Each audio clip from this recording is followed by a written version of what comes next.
Highways recent టైమ్స్లో నాకైతే చాలా బాధేస్తుంది, భయం వేస్తుంది. నేను ప్రకృతినే దేవుడు అంట, ఆ దేవుడు శివుడనే పేరు పెట్టుకున్నా. ఈవెన్ నేను పఠించే శ్లోకాలు ఏవైతే ఉంటాయో అవి కూడా ఆ శబ్దం అన్నది ఏదైతుందో ఈ ప్రకృతికి నన్ను దగ్గర చేసే విధంగా ఉండిద్ది. ఈరోజు క్లౌడ్ బరస్ట్ అంటూ మొన్న ఉత్తరాఖండ్లో, ఈరోజు జమ్మూ అండ్ కాశ్మీర్లో అకస్మాత్తుగా అప్పటికప్పుడు వరదలు వచ్చేసి మనుషులు తీసుకెళ్ళిపోతుంటే ఏంటి ప్రళయం అనిపిస్తాను. మచేల్ మాత ఆలయం అని చెప్పేసి ఈ జమ్మూ కాశ్మీర్లో ఒక ఏరియా, కృష్ణాంక్ రాజూరి ప్రాంతం. అక్కడ ఎవ్రీ వెళ్తారంట, అలాగే వెళ్ళారంట. ఆ సమయంలో 1000 మందికి పైగా ఉన్నారట. అది చిన్నపాటి నది, దాటాలంట. మేబీ నడుచుకుంటే దాటొచ్చాము.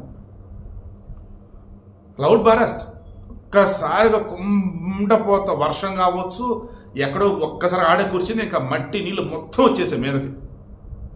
కొట్టుకుపోయి ఎటోళ్ళట. అసలు ఎప్పుడో మనకు అందుతున్న సమాచారం మేరకు 30 మంది చనిపోయారంట, 70 మంది గల్లంతయ్యారంట, చాలా మందికి తీవ్రమైన గాయాలైనవి అంట.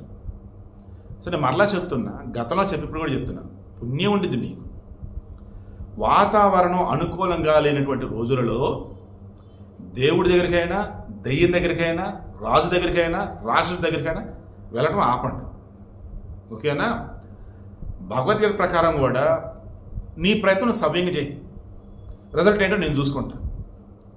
గాల్లో దేహం పెట్టి దేవుడు అనేది భారం అంటే దేహం ఎటువంటిది ఆరిపోయింది కదా. ఇక్కడ కూడా అంతేనండి, వాతావరణం అనుకూలంగా లేనప్పుడు ఎందుకు మీరు వెళ్తారు? దేవుడి మీద పక్కన వాళ్ళు వచ్చేసి నిందలేటానుక, దేవుడు కాపాడలేడు, దేవుడి దగ్గరికి వెళ్ళిపోయారు, ఏంది అది? ఇప్పటికన్నా మారండి, ప్రకృతి యొక్క విలువ తెలుసుకోండి. ప్రకృతి మొదటి దేవుడు, ఆ తర్వాతే మనం పెట్టుకున్నటువంటి అభ్యర్థులు దేవుళ్ళు.